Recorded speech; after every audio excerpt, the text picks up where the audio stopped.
Hi అండి, welcome to my YouTube channel. జున్ను పాలతో జున్ను చేస్తున్నానండి. 2 కప్పుల మామూలు మిల్క్ తీసుకున్నానండి. 1 కప్పు బర్రె మిల్క్ తీసుకున్నా. అవి ఏమంటారు, జున్ను పాలు అంటారు కదండి, అవి జున్ను పాలు 1 కప్పు తీసుకున్నాను. 2 కప్పులకి మిరియాలు, ఇలాచి, సొంటు మిక్సీ పట్టానండి.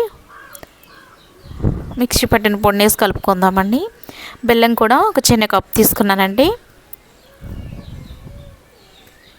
బెల్లం డైరెక్ట్గా వేయకూడదంటండి, ఇలా చెక్ వేయాలి.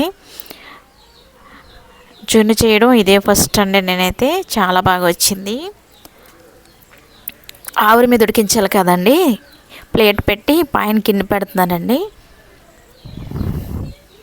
మూత పెట్టి మూత తీయకూడదండి జున్ను అయ్యే వరకు. చాలా గడ్డ కింద వచ్చిందండి జున్ను అయితే. చాలా ఇష్టంగా తిన్నారు మా ఇంట్లో వాళ్ళందరూ. బాగా వచ్చిందండి, ఫస్ట్ టైం చేసినా కూడా. జున్ను ఎలా వచ్చిందో లైక్ చేయండి. Thanks for watching.